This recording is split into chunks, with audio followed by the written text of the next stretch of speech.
नमस्कार साथियों, आप सभी का स्वागत है आपके अपने यूट्यूब चैनल पढ़ाई की पोथी में। साथियों, उम्मीद करती हूँ कि आप सभी स्वस्थ होंगे, मस्त होंगे, बेहतर होंगे और निरंतर अपनी तैयारी के माध्यम से सफलता का मार्ग प्रशस्त कर रहे होंगे। तो चलिए, भूगोल विषय की श्रृंखला में टॉप 100 क्वेश्चंस आज हम डिस्कस करने वाले हैं। चूँकि मैंने आपसे कहा था कि मैं मैराथन लेकर के आऊँगी, लेकिन अब चूंकि मैराथन आपको देखने में ऐसा लगता है कि टाइम काफ़ी ज़्यादा हो गया है, इतना लंबा वीडियो है, इसलिए आपकी इस समस्या को दूर करने के लिए अब मैं प्रत्येक वीडियो आपके लिए टॉप 100 की श्रृंखला के माध्यम से ला रही हूँ। तो चलिए इस टॉपिक को स्टार्ट करते हैं बिना समय व्यर्थ किए। कम समय में बेहतर कंटेंट के लिए पढ़ाई की पोथी को सब्सक्राइब करना बिल्कुल भी ना भूलें। सर्वप्रथम भूगोल शब्द का प्रयोग किया गया। तो सर्वप्रथम भूगोल शब्द का प्रयोग किसके द्वारा किया गया था? इरेटोस्थनीज के द्वारा। अगर पूछा जाएगा कि ये इरेटोस्थनीज क्या सर्वप्रथम भूगोल शब्द का इन्होंने प्रयोग किया है तो यही भूगोल के जनक है? तो हाँ, इन्हें व्यवस्थित भूगोल का जनक कहा जाता है। यदि आपसे प्रश्न पूछा जाएगा कि व्यवस्थित भूगोल के जनक कौन है या भूगोल शब्द का प्रयोग सर्वप्रथम किसने किया, तो इरेटोस्थनीज। नेक्स्ट देखेंगे, भूगोल का जनक किसे कहा जाता है? तो भूगोल का जनक कहा जाता है हिकेटियस को। भूगोल का जनक किसे कहा जाता है? हिकेटियस को। बिल्कुल भी परेशान नहीं होंगे, क्योंकि अगर आपसे ये प्रश्न पूछा जाता है तो उसमें ऑप्शन आपको एक ही मिलने वाला है, दोनों ऑप्शन नहीं मिलेंगे।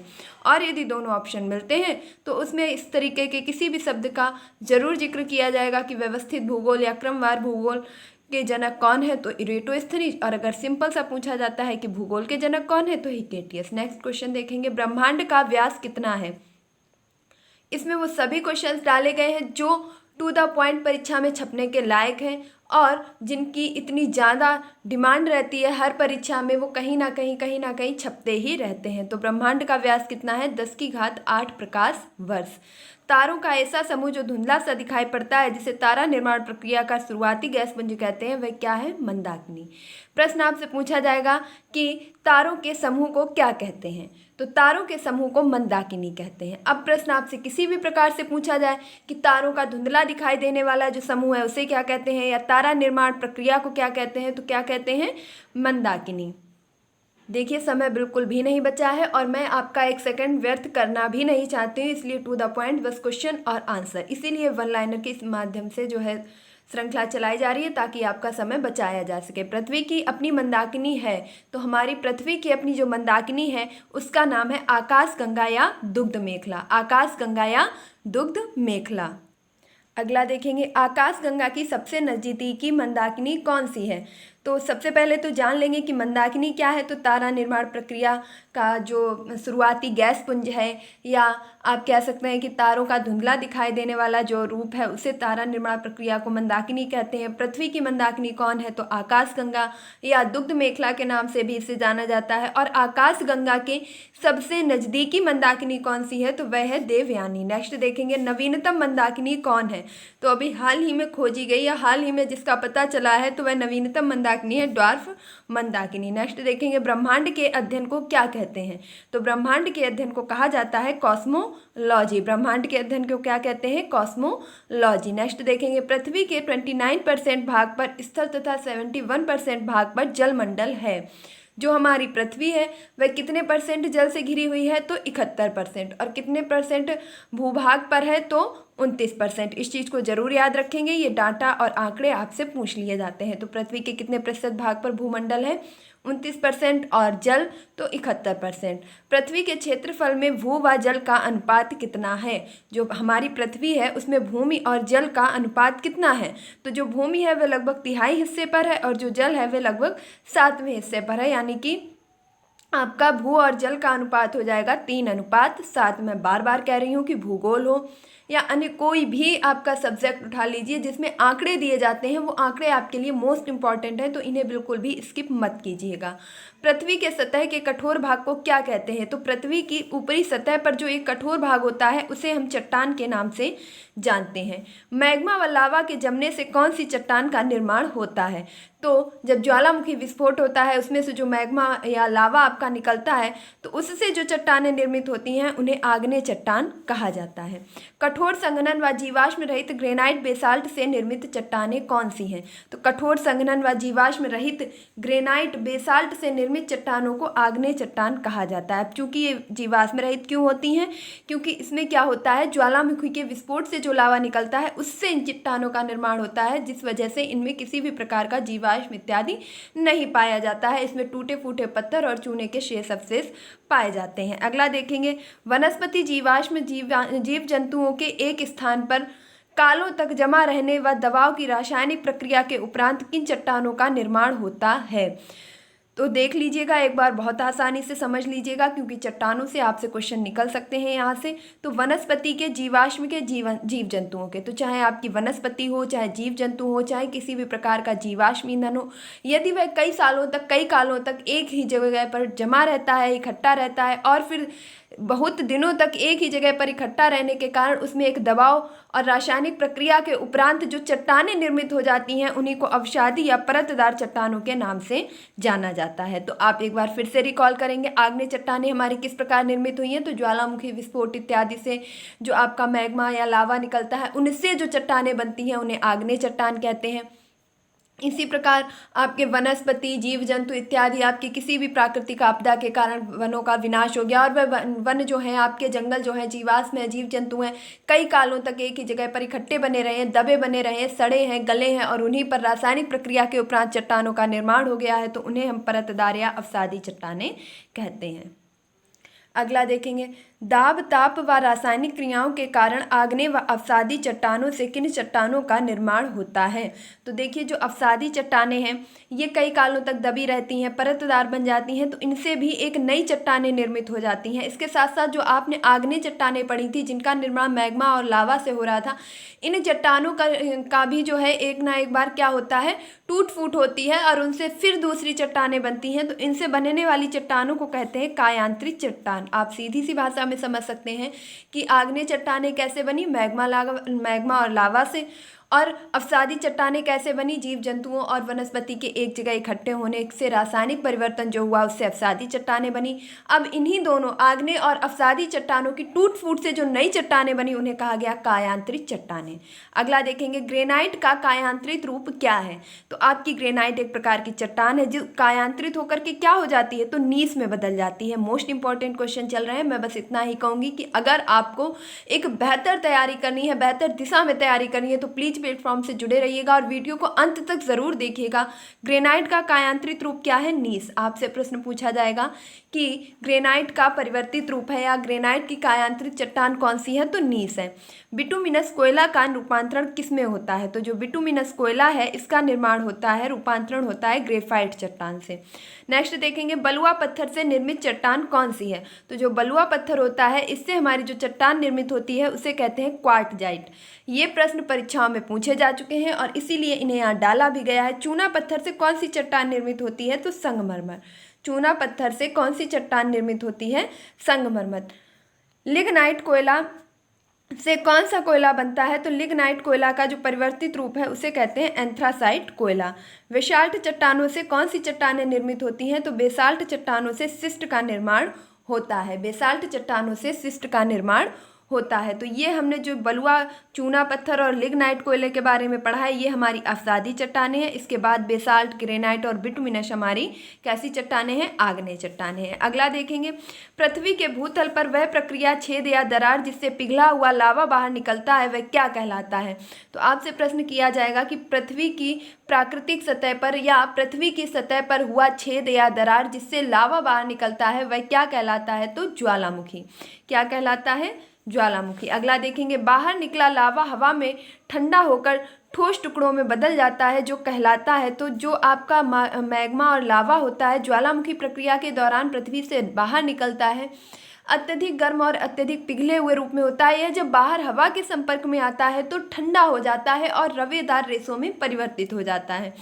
तो इन टुकड़ों को जब ये हवा में संपर्क में आने पर ठंडे हो जाते हैं तो इन्हें जब बदल जाते हैं टुकड़ों में, इन्हें कहा जाता है सिंडर। वो लावा आपका पिघला हुआ बिल्कुल रूप होता है जो हवा में आने पर टुकड़ों में बदल जाता है, ठंडा हो जाता है, रेसों में बदल जाता है। तो अणुओं में बदलने के कारण उसे क्या कहते हैं? सिंडर। मैं बार बार बोल रही हूँ, इससे ज़्यादा आपको कोई भी क्लियरिफिकेशन नहीं दे पाएगा। सर्वाधिक सक्रिय ज्वालामुखी कौन है? तो सर्वाधिक जो सक्रिय ज्वालामुखी है वह आपका इटली का एटना तथा स्ट्राम्बोली ज्वालामुखी है, आपके सक्रिय ज्वालामुखी है। भूमध्य सागर का प्रकाश स्तंभ कौन है? तो भूमध्य सागर का प्रकाश स्तंभ कहलाता है स्ट्राम्बोली ज्वालामुखी। और ये कहाँ पर स्थित है? तो भूमध्य सागर में सिसिली के उत्तर में लिपारी द्वीप पर यह स्थित है। मोस्ट इंपॉर्टेंट क्वेश्चन है, कई बार पूछा जा चुका है कि भूमध्य सागर का प्रकाश स्तंभ किसे कहते हैं? तो स्ट्राम्बोली ज्वालामुखी को।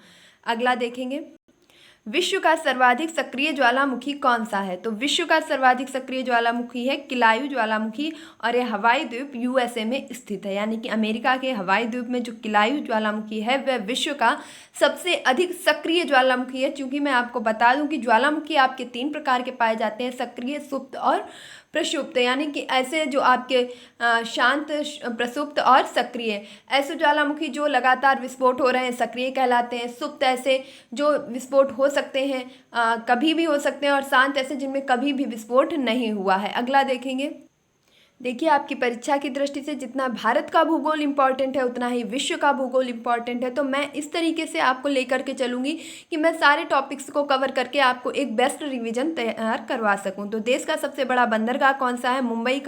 मुंबई बंदरगाह, जो कि महाराष्ट्र में स्थित है। नेक्स्ट है आपका प्राकृतिक बंदरगाह कौन सा है? मोस्ट इंपॉर्टेंट क्वेश्चन चल रहे हैं, बिल्कुल भी स्किप मत कीजिएगा। सबसे बड़ा बंदरगाह मुंबई बंदरगाह। प्राकृतिक बंदरगाह विशाखापट्टनम, जो कि आंध्र प्रदेश में स्थित है। ज्वारीय बंदरगाह किसे कहा जाता है? तो कांडला बंदरगाह, जो कि गुजरात में स्थित है। और कृत्रिम या प्राचीन, देखिए आपसे ये पूछा जाए कि कृत्रिम या प्राचीन बंदरगाह कौन सा है? तो चेन्नई बंदरगाह। अगला देखेंगे, जनगणना 2011 के अनुसार कुल साक्षरता कितनी है? तो जनगणना 2011 के अनुसार जो भारत की कुल साक्षरता है वह 73% यानी कि 73% लोग भारत में साक्षर हैं। जिसमें अगर अकेले पुरुष की बात की जाए तो पुरुषों का प्रतिशत है 80.9%, वहीं महिलाओं का प्रतिशत है 64.6%। मैं बार बार कह रही हूँ कि आंकड़ों को विशेष रूप से देखिएगा, बिल्कुल भी इन्हें भूलने की कोशिश ना करें। तो कुल साक्षरता कितनी है? 73%। पुरुषों की साक्षरता कितनी है? 80.9%। महिला साक्षरता कितनी है? तो 64.6%। 2011 की जनगणना के अनुसार लिंगानुपात कितना है? तो भारत का लिंगानुपात है 943 पर प्रति 1000 पुरुष, यानी कि प्रति 1000 पुरुषों पर 943 महिलाएं हैं। तो भारत का लिंगानुपात 943/1000। पूर्ण रूप से साक्षर घोषित किया गया एकमात्र राज्य कौन है? तो केरल एकमात्र ऐसा राज्य है जो पूर्ण रूप से साक्षर हो चुका है। सर्वाधिक जनसंख्या वाले 5 राज्य कौन से हैं? तो भारत में जो सबसे ज़्यादा जनसंख्या वाले राज्य हैं वह हैं उत्तर प्रदेश, महाराष्ट्र, बिहार, पश्चिम बंगाल, आंध्र प्रदेश। इसकी मैंने आपको ट्रिक भी बता रखी है, एक बार फिर से रिवीजन कीजिएगा। उमा का बिहार में, बंगला आधा प्रदेश है। तो उमा से ऊ से उत्तर प्रदेश, माँ से महाराष्ट्र, बिहार से बिहार और बंगला से पश्चिम बंगाल, आंध्र प्रदेश से आंध्र प्रदेश। तो उत्तर प्रदेश, महाराष्ट्र, बिहार, पश्चिम बंगाल, आंध्र प्रदेश। सर्वाधिक जनसंख्या वाले 5 राज्य आपको क्रम से याद होने चाहिए। अगला देखेंगे, न्यूनतम जनसंख्या वाले 5 राज्य। तो भारत में जो सबसे ज़्यादा जनसंख्या है वह उत्तर प्रदेश, महाराष्ट्र, बिहार, पश्चिम बंगाल और आंध्र प्रदेश में है। वहीं न्यूनतम की बात की जाए तो सबसे कम जनसंख्या सिक्किम में, मिजोरम में, अरुणाचल प्रदेश और इसके बाद गोवा और नागालैंड में। इसको भी हम ट्रिक से याद रख सकते हैं, जैसे सिमी, अरुण संग, गोवा, लैंड। सिमी, अरुण संग, गोवा, लैंड। सिमी से सी से सिक्किम, मी से मिजोरम, अरुण से अरुणाचल प्रदेश, गोवा से गोवा और लैंड से नागालैंड। सिमी ने क्या किया है? अरुण के संग गोवा के लिए लैंड हो गई है। तो सी से सिमी, सी से सिक्किम, मी से मिजोरम, अरुण से अरुणाचल प्रदेश, गोवा से गोवा और लैंड से नागालैंड। तो जनसंख्या के आधार पर 5 सर्वाधिक जनसंख्या वाले राज्य और न्यूनतम जनसंख्या वाले राज्य। उम्मीद करती हूँ कि अब आप इनका क्रम भी नहीं भूलेंगे। और यकीन मानिए, जनसंख्या से रिलेटेड कोई भी आंकड़ा आपसे पूछा जाए लेकिन पूछा जरूर जाएगा। अगला प्रश्न देखेंगे, जनसंख्या घनत्व कितना है? तो भारत का जो जनसंख्या घनत्व है वह है 382 व्यक्ति प्रति वर्ग किलोमीटर, यानी कि प्रति 1 किलोमीटर के अंतर्गत आपके कितने व्यक्ति रह रहे हैं? 382 व्यक्ति। तो 382 प्रति 1 वर्ग किलोमीटर। सर्वाधिक लिंगानुपात किस राज्य का है? तो जो राज्य हमारा साक्षरता में सबसे आगे है उसी राज्य में सर्वाधिक लिंगानुपात भी है, यानी कि 1084। 1000 पुरुषों पर 1084 महिलाएं हैं, यानी कि सर्वाधिक लिंगानुपात वाला राज्य है केरल। वहीं न्यूनतम की बात की जाए तो सबसे न्यूनतम लिंगानुपात है हरियाणा का, जिसमें मात्र 1000 पुरुषों पर 879 महिलाएं ही हैं। और आप जैसा कि जान रहे हैं कि इसको बढ़ाने के लिए लगातार कई योजनाएं चलाई जा रही हैं, जैसे बेटी बचाओ बेटी पढ़ाओ इत्यादि मिशन आपके चलाए जा रहे हैं। इसमें अगर पूछा जाए कि राजस्थान की तरफ से ब्रांड एम्बेसडर कौन बनाई गई है? अवनी लेखरा। यह अगला प्रश्न देखेंगे, सर्वाधिक साक्षरता वाला राज्य केरल, इसमें कितनी साक्षरता है? तो 94%। और न्यूनतम साक्षरता किस राज्य की है? तो बिहार की है, यहाँ पर मात्र 61.8% लोग ही शिक्षित हैं। मैं एक बार फिर से 2 सेकंड में पूरे आंकड़े रिवाइज करूंगी ताकि आप बार बार चीज़ों को सुनेंगे, और मेरा प्रयास बस इतना ही है कि आप कुछ भी पूछा जाए तो गलत बिल्कुल भी ना करें, क्योंकि पिछली बार भी आपकी जनसंख्या से आंकड़े पूछ लिए गए थे।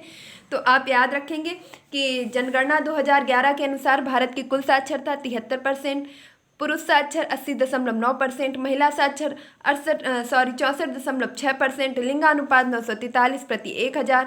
सबसे ज़्यादा साक्षर राज्य केरल जो कि कितने परसेंट? तो 94%। सबसे कम साक्षर बिहार 61.8%। सर्वाधिक घनत्व, यानी कि अगर आपसे पूछा जाए कि भारत का घनत्व कितना है तो 382 प्रति 1000 वर्ग किलोमीटर। न्यूनतम जनसंख्या वाले 5 राज्य कौन से हैं? तो सिक्किम, मिजोरम, अरुणाचल प्रदेश, गोवा और नागालैंड। सर्वाधिक जनसंख्या वाले 5 राज्य कौन से हैं? तो उत्तर प्रदेश, महाराष्ट्र, बिहार, पश्चिम बंगाल और आंध्र प्रदेश। अगला देखेंगे, सर्वाधिक जनसंख्या वाला केंद्र शासित प्रदेश कौन सा है? तो सबसे ज़्यादा जनसंख्या वाला जो केंद्र शासित प्रदेश है वह दिल्ली है, और सबसे कम जनसंख्या वाला केंद्र शासित प्रदेश लक्षद्वीप है। तो सर्वाधिक जनसंख्या वाला केंद्र शासित प्रदेश दिल्ली और न्यूनतम जनसंख्या वाला केंद्र शासित प्रदेश लक्षद्वीप। अगला देखेंगे, बहुउद्देशीय नदी घाटी परियोजना को आधुनिक भारत का मंदिर किसने कहा? तो बहुउद्देशीय नदी घाटी परियोजनाओं को आधुनिक भारत के मंदिर की संज्ञा देने वाले थे पंडित जवाहरलाल नेहरू। अगला प्रश्न देखेंगे, तिलैया परियोजना किस नदी पर स्थित है? तो तिलैया परियोजना स्थित है बराकर नदी झारखंड पर। तिलैया परियोजना कहाँ पर स्थित है? बराकर नदी झारखंड पर। भाखड़ा नागल बांध परियोजना किस नदी पर स्थित है? सतलज नदी पर। भाखड़ा नागल बांध परियोजना किस नदी पर स्थित है? सतलज नदी पर। हीराकुंड परियोजना आपकी किस नदी पर स्थित है? तो सतलज नदी पर। इस पे जो लाभान्वित राज्य हैं वह हैं आपके पश्चिम बंगाल, हरियाणा, हिमाचल प्रदेश और राजस्थान। फरक्का परियोजना किस नदी पर स्थित है? तो गंगा और भागीरथी के तट पर स्थित है आपकी फरक्का परियोजना, जिससे लाभान्वित राज्य है पश्चिम बंगाल। दुर्गा बैराज दामोदर नदी पर स्थित है, और वहीं नाथपा झाकरी आपकी सतलज नदी पर स्थित है। मैं बार बार बोल रही हूँ कि टाइम बिल्कुल भी नहीं बचा है, तो जितनी जल्दी मैं आपको रिवीजन करवा सकती हूँ पूरी कोशिश कर रही हूँ। इसके अलावा आप मेरी पिछली वीडियो भी रिकॉल करके बार बार देख सकते हैं। अगला देखेंगे, भारत का प्रथम राष्ट्रीय उद्यान कौन सा है? तो भारत का जो प्रथम राष्ट्रीय उद्यान है वह है जिम कॉर्बेट राष्ट्रीय उद्यान, जो कहाँ स्थित है? तो उत्तराखंड में। इसकी स्थापना कब की गई थी? वर्ष 1935 में। पूर्व में इसका नाम क्या था? पूर्व का मतलब है कि जब इसका नाम जिम कॉर्बेट राष्ट्रीय उद्यान रखा गया, इसके पहले भी इसका नाम कुछ था, तो क्या था? तो हैली नेशनल पार्क। पूछा जाएगा कि जिम कॉर्बेट नेशनल पार्क का पूरा या पूर्व नाम क्या था? तो हैली नेशनल पार्क। वर्तमान में इसका नाम फिर से बदल दिया गया है, और अब जिम कॉर्बेट नेशनल पार्क से इसका नाम कर दिया गया है रामगंगा नेशनल पार्क, क्योंकि यहीं से आपकी जो रामगंगा नामक नदी है, नहर है, वह यहीं से निकलती है। इसलिए इसका नाम भी परिवर्तित करके क्या कर दिया गया है? Ramganga national park. कई नाम आपके परिवर्तित किए गए हैं, उनको भी आप थोड़ा सा याद रखेंगे। जैसे आपसे प्रश्न पूछा जाएगा कि आपकी जो मिड डे मील योजना चलाई जा रही थी, मध्याह्न भोजन योजना, जो कि 15 अगस्त 1995 से प्रारंभ की गई थी, इसका भी नाम बदल करके क्या कर दिया गया है? पीएम पोषण योजना। वहीं आपके राजीव गांधी खेल रत्न पुरस्कार का नाम बदल कर क्या कर दिया गया है? तो मेजर ध्यानचंद्र खेल रत्न पुरस्कार। और आपके औरंगाबाद का नाम भी बदल करके क्या कर दिया गया है? संभाजी नगर। अगला देखेंगे, सबसे बड़ा राष्ट्रीय उद्यान कौन सा है? तो भारत का जो सबसे बड़ा राष्ट्रीय उद्यान है वह है हिमिस राष्ट्रीय उद्यान, जम्मू कश्मीर में स्थित है। इसका क्षेत्रफल कितना है? तो 3550 वर्ग किलोमीटर क्षेत्रफल पर यह फैला हुआ है। टाइगर मैन ऑफ इंडिया के नाम से किसे जाना जाता है? कैलाश सांखल को। टाइगर स्टेट के नाम से किसे जाना जाता है? तो मध्य प्रदेश को, यानी कि मध्य प्रदेश में बाघों की सर्वाधिक संख्या है। अब आप मुझे बताएंगे कि टाइगर डे कब मनाया जाता है, यानी कि आपके बाघ दिवस कब सेलिब्रेट किया जाता है? तो tiger man of India Kailash Sankhala. Tiger state के नाम से हम मध्य प्रदेश को जानते हैं। यहीं पर आप याद रखेंगे कि अगर आपसे पूछा जाए कि सोया प्रदेश के नाम से किसे जाना जाता है, तो दालों के उत्पादन को लेकर के आपका जो मध्य प्रदेश है वह काफ़ी अग्रणी राज्य है। वहीं दालों में सर्वाधिक यहाँ पर सोयाबीन का उत्पादन होता है, जिसलिए से सोया प्रदेश के नाम से भी जाना जाता है। और सोयाबीन में आपके सर्वाधिक प्रोटीन की मात्रा पाई जाती है। बर्ड मैन ऑफ इंडिया के नाम से किसे जाना जाता है? सलीम अली को। Tiger man of India Kailash Sankhala, bird man of India Salim Ali. Next देखेंगे वाटर मैन ऑफ इंडिया के नाम से किसे जाना जाता है? तो डॉक्टर राजेंद्र को। और डॉल्फिन मैन ऑफ इंडिया के नाम से किसे जाना जाता है? रविंद्र सिन्हा को। रविंद्र सिन्हा को डॉल्फिन मैन ऑफ इंडिया के नाम से जाना जाता है। अगला देखेंगे दुधवा राष्ट्रीय उद्यान कहाँ स्थित है? तो जो दुधवा राष्ट्रीय उद्यान है वह स्थित है उत्तर प्रदेश लखीमपुर खीरी में। उत्तर प्रदेश का एकमात्र राष्ट्रीय उद्यान कौन सा है? दुधवा राष्ट्रीय उद्यान। मैं बार बार बोल रही हूँ कि क्वेश्चन सभी आपके लिए बिल्कुल सिलेक्टेड लाए गए हैं और इनसे छपना भी तय है, तो प्लीज़ वीडियो को अंत तक ज़रूर देखें। चंद्रप्रभा राष्ट्रीय अभ्यारण्य कहाँ पर स्थित है? उत्तर प्रदेश चंदौली में। तो चंद्रप्रभा चंदौली में, दुधवा राष्ट्रीय उद्यान लखीमपुर खीरी में। अगला देखेंगे गिर राष्ट्रीय उद्यान कहाँ पर स्थित है? तो गिर राष्ट्रीय उद्यान स्थित है गुजरात में। काजीरंगा और मानस और इसके साथ साथ आपके औरंग और देहिंग पटकई, ये सभी राष्ट्रीय उद्यान कहाँ पर स्थित हैं? असम में। दुधवा और एक सींग वाले गैंडे के लिए आपका कौन सा प्रसिद्ध है? तो काजीरंगा राष्ट्रीय उद्यान, और कहाँ पर स्थित है? असम में। बांधवगढ़ राष्ट्रीय उद्यान मध्य प्रदेश में। कान्हा मध्य प्रदेश में। इसके बाद आप याद रखेंगे घना पक्षी विहार कहाँ स्थित है? राजस्थान भरतपुर में। इसे पक्षियों के स्वर्ग के नाम से भी जाना जाता है। अगर आपसे पूछा जाए कि पक्षियों का स्वर्ग के नाम से किस राष्ट्रीय उद्यान को जाना जाता है, तो घना पक्षी विहार राजस्थान भरतपुर में स्थित है। अगला देखेंगे भितरकनिका राष्ट्रीय उद्यान, जहाँ ओलिव रिडले कछुओं को संरक्षण प्रदान किया जा रहा है, स्थित है। तो कहाँ पर स्थित है? उड़ीसा में। ओलिव रिडले आपके एक कछुओं की प्रजाति है जो काफ़ी ज़्यादा विलुप्तीकरण की कगार पर है, जिसे देखते हुए सरकार ने इसके संरक्षण का पूरा प्रबंध कर रखा है। और यह प्रबंध कहाँ पर किया गया है? तो भितरकनिका राष्ट्रीय उद्यान, जहाँ पर इनकी सबसे ज़्यादा प्रजातियाँ पाई जा रही हैं, तो वहीं पर इन्हें संरक्षित किया गया है। और यह कहाँ पर स्थित है? तो उड़ीसा में। अगला देखेंगे किस पक्षी विहार का नाम चंद्रशेखर आजाद के नाम पर रखा गया, जो सबसे पहले स्थापित किया जाने वाला पक्षी विहार है? तो भारत का सबसे पहला पक्षी विहार कौन सा है? तो यहाँ पर आप याद रखेंगे, उत्तर प्रदेश का जो सबसे पहला पक्षी विहार है वह है नवाबगंज पक्षी विहार। और यह कहाँ स्थित है? तो उन्नाव में। इसका नाम परिवर्तित करके क्या कर दिया गया है? चंद्रशेखर आजाद पक्षी विहार। नेक्स्ट देखेंगे विलुप्त तथा संकटग्रस्त प्रजातियों का लेखा जोखा कहाँ रखा जाता है? तो विलुप्त और संकटग्रस्त जो प्रजातियां हैं इनका लेखा जोखा रखा जाता है आपके रेड डाटा बुक में। अगला देखेंगे रेड डाटा बुक की संकल्पना तथा प्रथम प्रकाशन कब किया गया? तो रेड डाटा बुक का जो संकल्पना है और इसका प्रथम प्रकाशन सन 1963 और 64 में किया गया था। पूर्व का वेनिस किसे कहा जाता है? तो पूर्व का वेनिस के नाम से जाना जाता है कोच्चि। कोच्चि आपका कहाँ का शहर है? तो केरल का। पूर्व का पेरिस किसे कहा जाता है? जयपुर को। तो वेनिस कोच्चि को, पेरिस जयपुर को। एशिया की अंडों की टोकरी के नाम से किसे जाना जाता है? आंध्र प्रदेश को। सूती वस्त्रों की राजधानी मुंबई को जानते हैं, और वहीं पर कर्नाटक के रत्न के रूप में जानते हैं मैसूर को। कर्नाटक का रत्न किसे कहा जाता है? मैसूर को। भारत का मैनचेस्टर या भारत का बोस्टन के नाम से जानते हैं अहमदाबाद को, और वहीं पश्चिम बंगाल का शोक कहते हैं दामोदर नदी को। कोयला नगरी के नाम से किसे जाना जाता है? धनबाद को। अगला देखेंगे जनसंख्या की दृष्टि से सबसे अधिक जनजातीय संख्या वाला राज्य कौन सा है? तो ऐसा राज्य जिसमें सबसे अधिक जनजातियां पाई जाती हैं तो वह है आपका मध्य प्रदेश। और मध्य प्रदेश के इंदौर को ही वाटर प्लस सिटी का अवार्ड भी दिया गया है। सबसे अधिक स्वच्छ शहर भी वही है। और इसके साथ साथ आप याद रखेंगे कि मध्य प्रदेश में सबसे ज़्यादा टाइगर पाए जाते हैं। मध्य प्रदेश को सोया प्रदेश के नाम से जाना जाता है। तो इन सभी चीज़ों को याद करना अब आपकी जिम्मेदारी है। आप जितना ज़्यादा से ज़्यादा हो सके आप रिवीजन कीजिए। मैं बस इतना ही कहूँगी, आपको नया पढ़ने की कुछ भी ज़रूरत नहीं है। प्रतिशत में सर्वाधिक जनजातीय जनसंख्या वाला राज्य कौन सा है? तो सर्वाधिक जनजातीय जो संख्याएं हैं वह कहाँ पर पाई जाती हैं? मध्य प्रदेश में। और अगर इन्हीं की बात कर दी जाए प्रतिशत में, तो प्रतिशत में ये पाई जाती हैं मिजोरम में। अगला देखेंगे आदिवासियों के मसीहा के नाम से किसे जाना जाता है? तो आदिवासियों के मसीहा के नाम से जाना जाता है ठक्कर बापा को। ठक्कर बापा को आदिवासियों के मसीहा के नाम से जाना जाता है।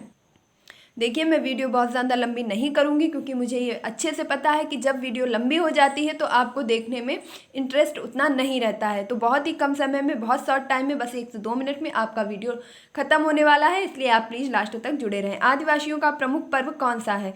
तो जो आदिवासियों का प्रमुख पर्व है वह है सरहुल। सरहुल नाम का आदिवासियों का प्रमुख पर्व है। भूमिज, कोरवा, मुंडा, संथाल जनजातियाँ किस राज्य से संबंधित हैं? आपके टॉपिक में भी जनजातियाँ दी गई हैं, तो आपसे प्रश्न पूछा जा सकता है। भूमिज, कोरवा, मुंडा, संथाल, ये सभी जनजातियां कहाँ की हैं? झारखंड की। जारवा और सोमपेन नामक जनजातियां कहाँ पाई जाती हैं? तो जारवा और सोमपेन नामक जो जनजातियां हैं ये बहुत ही महत्वपूर्ण जनजातियां हैं और ये अंडमान निकोबार में पाई जाती हैं। जो कि जारवा जनजाति है ये आपकी बिल्कुल ही विलुप्तीकरण के कगार पर पहुंच चुकी है, इसलिए इसका बहुत ही ज़्यादा संरक्षण किया जा रहा है। और ये कहाँ पाई जाती है? तो अंडमान निकोबार में। अगला देखेंगे, लेप्चा नामक जनजाति कहाँ पाई जाती है? सिक्किम में। लेप्चा जनजाति कहाँ पाई जाती है? सिक्किम में। बार बार रिवाइज कर रही हूँ, बार बार बोल रही हूँ, इसका मतलब ये नहीं है कि मैं एक बार में बता नहीं पा रही हूँ। मैं सिर्फ 10 बार 20 बार एक क्वेश्चन इसलिए दोहरा रही हूँ कि आप बार बार सुनिए। थारू, भोटिया और जौनसार। थारू, भोटिया और जौनसार जनजातियां कहाँ पाई जाती हैं? उत्तराखंड में। भोटिया जनजाति को आप याद रखेंगे कि अगर आपसे प्रश्न पूछ लिया जाए कि घुमक्कड़ जनजाति कौन सी है या अपने आवास को बार बार परिवर्तित करने वाली जनजाति कौन सी है, एक स्थान पर ना रहने वाली जनजाति कौन सी है, तो भोटिया जनजाति आपकी ऐसी होती है जो लगातार अपने स्थान को परिवर्तित करती रहती है। तो भोटिया जनजाति कहाँ पाई जाती है? उत्तराखंड में। जौनसार, थारू भी उत्तराखंड में पाई जाती है। चंपा या चंगपा, यह लेह और लद्दाख, जम्मू कश्मीर में पाई जाने वाली चंपा या चंगपा जनजाति है जो खाना बदोश लोगों का समुदाय है। यह पश्मीना नाम के बकरे बकरियों को पालते हैं जिनके बालों से आपके जो ऊनी वस्त्र हैं जैसे शॉल है, स्वेटर इत्यादि बनाए जाते हैं, जो हमारे अन्य ऊनी वस्त्रों की तुलना में 6 गुना अधिक गर्म होते हैं। अगला देखेंगे, दीपावली का शोक के रूप में कौन सी जनजाति मनाती है? तो हम सभी दीपावली को बहुत ही सेलिब्रेट करते हैं, दीप जलाते हैं, लेकिन एक ऐसी जनजाति भी है जो इसे शोक के रूप में मनाती है और वह है थारू जनजाति। और अभी अभी हमने आपको बताया है कहाँ पाई जाती है, तो उत्तराखंड में। इसके साथ साथ आप याद रखेंगे कि यह उत्तर प्रदेश के भी तराई क्षेत्रों में पाई जाती है। तो आपसे क्वेश्चन जिस हिसाब से पूछा जाएगा आप अपना आंसर उसी हिसाब से देंगे। अगला देखेंगे, भारत का सबसे बड़ा जनजातीय समूह कौन सा है? तो गोंड नामक जो जनजातीय समूह है यह भारत का सबसे बड़ा जनजातीय समूह है। अगला प्रश्न देखेंगे। देखिए, मैंने आपसे पूरा प्रॉमिस किया है कि मैं टॉप 100 की श्रृंखला ला करके आपका पूरा रिवीजन करवाऊंगी, तो करवाऊंगी। अब क्योंकि अभी 100 क्वेश्चन कंप्लीट नहीं हुए हैं तो बहुत ही शॉर्ट टाइम में बस 2 से 4 मिनट और आपका पूरा टॉपिक कंप्लीट है। किस महाद्वीप में एक भी ज्वालामुखी नहीं है? मोस्ट इंपॉर्टेंट क्वेश्चन, किस महाद्वीप में एक भी ज्वालामुखी नहीं है? तो ऑस्ट्रेलिया महाद्वीप में एक भी ज्वालामुखी नहीं है। अधिकांश सक्रिय ज्वालामुखी कहाँ पाए जाते हैं? सबसे ज़्यादा सक्रिय ज्वालामुखी आपके प्रशांत महासागर के तटीय भाग पर पाए जाते हैं। विश्व का सबसे ऊंचा ज्वालामुखी कौन सा है? तो विश्व का सबसे ऊंचा ज्वालामुखी है कोटापैक्सी, जो कि इक्वाडोर में स्थित है। 19,613 फीट इसकी ऊंचाई है। ऊंचाई आपसे नहीं पूछी जाएगी, आपसे पूछा जाएगा कि विश्व का सबसे ऊंचा ज्वालामुखी कौन सा है। तो विश्व का सबसे ऊंचा ज्वालामुखी है कोटापैक्सी, कहाँ स्थित है? इक्वाडोर में। विश्व का सबसे ऊंचाई पर स्थित सक्रिय ज्वालामुखी कौन सा है? तो सक्रिय ज्वालामुखी है ओजस डेल सलाडो। ओजस डेल सलाडो विश्व का सबसे ऊंचाई पर स्थित सक्रिय ज्वालामुखी है। अगला देखेंगे, विश्व की सबसे ऊंचाई पर स्थित शांत ज्वालामुखी कौन सा है? तो शांत ज्वालामुखी है आपका एकांक गुहा, और यह कहाँ पर स्थित है? तो इंडीज पर्वतमाला पर आपका एकांक गुहा ज्वालामुखी स्थित है, जो विश्व का सबसे अधिक ऊंचाई पर स्थित शांत ज्वालामुखी है। देखिए, मैं बार बार क्वेश्चन को रिपीट कर रही हूँ तो आप डिफरेंसेस को समझते जाइएगा कि अगर आपसे सक्रिय ज्वालामुखी ऊंचाई पर पूछा जाए तो ओजस डेल सलाडो, इसके बाद अगर आपसे सबसे ऊंचाई पर स्थित ज्वालामुखी पूछा जाए तो कोटापैक्सी, और शांत ज्वालामुखी पूछा जाए तो एकांक गुहा। अगला देखेंगे, भूकंप का अध्ययन विज्ञान की किस शाखा में किया जाता है? तो सीस्मोलॉजी में भूकंप का अध्ययन किया जाता है। भूकंप को नापने के लिए जिस पैमाने का उपयोग किया जाता है उसे क्या कहते हैं? तो रिएक्टर स्केल। देखिए, जो चीज़ें यहाँ नहीं लिखी है मैं ओरली बता रही हूँ, आप सुनिए और समझिए। अगला देखेंगे, भूकंपीय तरंगों का अध्ययन किस शाखा में किया जाता है? तो सीस्मोग्राफ में। और भूकंप का अध्ययन किस विज्ञान में किया जाता है? तो सीस्मोलॉजी में। अंतर को समझिए और फिर उसे याद रखने की कोशिश कीजिएगा। अगला देखेंगे, भूकंपीय तरंगें कितने प्रकार की होती हैं? तो भूकंपीय तरंगें आपकी 3 प्रकार की होती हैं, PS और L। PS और L यानी कि प्राइमरी, सेकेंडरी और आपकी लॉन्गर जो होती हैं, यह आपकी 3 प्रकार की तरंगें होती हैं। तो सर्वाधिक विनाशकारी भूकंपीय तरंग इनमें कौन सी होती है? यल प्रकार की जो आपकी तरंग होती है यह सबसे विनाशकारी तरंग होती है, आप बहुत ही आसानी से याद रख सकेंगे कि जो आपके यल प्रकार की भूकंपीय तरंगें हैं, इनकी खोज आपके लव जो है, लव नाम के वैज्ञानिक, इनके द्वारा की गई थी।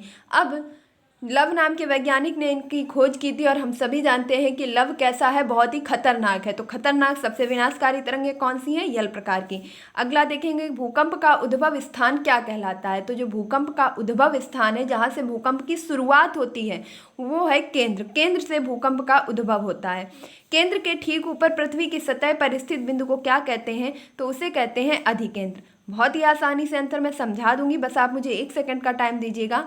कि यदि आपसे पूछा जाए कि भूकंप की शुरुआती पुंज को क्या कहते हैं, या भूकंप जहाँ से स्टार्ट होता है उस केंद्र को क्या कहते हैं, तो केंद्र कहते हैं। वह पृथ्वी के अंदर होता है, जहाँ से भूकंप की उत्पत्ति होती है, उद्भवन होता है। यदि आपसे पूछा जाए कि पृथ्वी पर जहाँ से भूकंप शुरू होता है, जहाँ से पृथ्वी की सतह से भूकंप की हमें पता चलता है, उसे कहते हैं अधिकेंद्र। अगला देखेंगे भूकंप की तीव्रता मापी जाती है, किसमें मापी जाती है? रिएक्टर स्केल में। इसकी खोज किसने की थी? तो चार्ल्स रिएक्टर के द्वारा रिएक्टर स्केल की खोज की गई थी। इसमें कुल 1 से लेकर 9 तक अंक होते हैं। इतना साथ दिया है तो 1 मिनट और सही। घास के मैदान, प्रमुख घास के मैदान देखेंगे क्योंकि आपके टॉपिक में इन्हें इंक्लूड किया गया है। तो सवाना घास का मैदान कहाँ स्थित है? अफ्रीका में। सवाना कहाँ आना? फ्री में आना। कहाँ आना? अफ्रीका आना। तो सवाना अफ्रीका में। कंबोज आपके घास के मैदान कहाँ है? तो कंपोस है ब्राज़ील में। और लानोस कहाँ है? तो वेनेजुएला में। प्रेरी घास के मैदान कहाँ पाए जाते हैं? उत्तरी अमेरिका व कनाडा में। सवाना अफ्रीका में, कंपोस ब्राज़ील में। लानोस घास के मैदान कहाँ पाए जाते हैं? वेनेजुएला में। प्रेरी घास के मैदान कहाँ पाए जाते हैं? उत्तरी अमेरिका और कनाडा में। पंपास घास के मैदान कहाँ पाए जाते हैं? अर्जेंटीना में। टीना पासा, पासा क्यों आ? पासा, पासा कौन आ? टीना आ, तू पासा। तो पंपास घास के मैदान कहाँ पाए जाते हैं? अर्जेंटीना में। वेल्ड कहाँ पाए जाते हैं? दक्षिण अफ्रीका में। दक्षिण अफ्रीका में कौन से घास के मैदान पाए जाते हैं? वेल्ड। डाउन्स नामक घास के मैदान कहाँ पाए जाते हैं? ऑस्ट्रेलिया में। डाउन्स नामक घास के मैदान कहाँ पाए जाते हैं? ऑस्ट्रेलिया में। स्टेपीज कहाँ पाए जाते हैं? तो स्टेपी नामक जो घास के मैदान है वे एशिया व यूरोप की सीमा पर पाए जाते हैं, या कहीं कहीं पर आपको लिखा मिल जाएगा यूरेशिया। तो एशिया और यूरोप को मिलाकर के बना दिया गया। यूरेशिया में आपके कौन से मैदान पाए जाते हैं? स्टेपी। दोनों को जोड़ दिया ना, एशिया और यूरोप को, तो क्या किया? टेप लगा दिया। तो स्टेपी घास के मैदान यूरोप और एशिया में। नेक्स्ट देखेंगे भारत के कुल कितने महाद्वीप हैं। तो भारत में जो महाद्वीप हैं वह हैं आपके कुल 7, जैसे कि एशिया, अफ्रीका, उत्तरी अमेरिका, यूरोप, अंटार्कटिका, दक्षिण अमेरिका और ऑस्ट्रेलिया। कौन कौन से महाद्वीप हैं? एशिया, अफ्रीका, उत्तरी अमेरिका, यूरोप, अंटार्कटिका और दक्षिणी अमेरिका, ऑस्ट्रेलिया। अभी हम पढ़ेंगे एशिया महाद्वीप के बारे में, जो मोस्ट इंपॉर्टेंट चीज़ें दी गई हैं। जैसे एशिया आपका सबसे बड़ा महाद्वीप है। इसमें सबसे ऊंची पर्वत चोटी कौन सी है? तो माउंट एवरेस्ट का कितनी ऊंचाई है? तो 8,850 वर्ग किलोमीटर।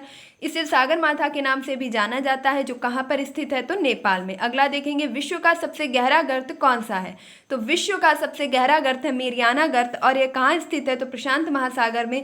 कितनी इसकी गहराई है? 11 किलोमीटर। अगला देखेंगे एशिया के स्वर्णिम त्रिभुज के अंतर्गत कौन कौन शामिल हैं। तो एशिया का जो स्वर्णिम त्रिभुज है इसके अंतर्गत शामिल किया गया है लाओस, थाईलैंड और म्यांमार को। अगला देखेंगे विश्व की सबसे बड़ी झील कौन सी है। तो एशिया महाद्वीप में जो विश्व की सबसे बड़ी झील है वो स्थित है, और उसका नाम है कैस्पियन सागर। और एशिया का सबसे ठंडा स्थान कौन सा है? वर्खोयास एशिया का सबसे ठंडा स्थान है। तो इस प्रकार आपके टॉप 100 की जो श्रृंखला है वह कंप्लीट होती है। अब इसी प्रकार आपको टॉप 100 की नेक्स्ट श्रृंखला जब तक कोशिश करूंगी, जितनी ज़्यादा से ज़्यादा आपको रिवीजन करवा सकती हूँ उतना पूरा देने का कोशिश करूंगी, प्रयास करूंगी। बशर्ते आप भी प्लेटफॉर्म से जुड़े रहिए, सपोर्ट कीजिए। और अगर आपको यह वीडियो थोड़ा सा भी अच्छा लगा है, आपको लगा है कि लास्ट टाइम में आपके इंपॉर्टेंट क्वेश्चंस को रिवीजन करवाया जा रहा है, एक बेहतर दिशा दी जा रही है, तो प्लीज़ वीडियो को लाइक और चैनल को सब्सक्राइब जरूर कीजिएगा। अगर आपने अभी तक पढ़ाई की पोथी को सब्सक्राइब नहीं किया है तो क्या कर रहे हैं, फटाफट से इसे सब्सक्राइब कीजिए, बेल आइकन को प्रेस कीजिए, ताकि आगे आने वाले सभी नोटिफिकेशंस आपको मिल सकें और आप लास्ट टाइम में वन लाइनर के माध्यम से क्विक और फास्ट रिवीजन कर सकें। क्योंकि मुझे नहीं लगता कि किसी प्लेटफॉर्म पर इतनी स्पीड में आपको रिवीजन क्लासेस दी जा रही होंगी। तो उम्मीद करती हूँ कि आपने अभी तक प्लेटफॉर्म को ज़रूर सपोर्ट किया होगा, लाइक किया होगा और चैनल को भी सब्सक्राइब किया होगा। मिलती हूँ अपने नेक्स्ट वीडियो में, तब तक के लिए खुश रहिए, मस्त रहिए, पढ़ाई में निरंतरता बनाए रखिए, अपने माता पिता गुरुजनों का सम्मान कीजिए और बिल्कुल भी मत घबराइए। आप सबसे बेस्ट हैं। अगर आप नहीं कर पाएंगे कोई प्रश्न तो ये समझ लीजिएगा कि वह प्रश्न कोई भी नहीं कर पाएगा। अगर पेपर आपके लिए कठिन है तो वो सबके लिए कठिन है। इसलिए आप धैर्यता से जो आपने पढ़ा है बस उसी का रिवीजन कीजिए। मैं बार बार बोल रही हूँ, आपको नया कुछ भी नहीं पढ़ना है, सिर्फ रिवीजन, सिर्फ रिवीजन। मिलते हैं नेक्स्ट वीडियो में। धन्यवाद।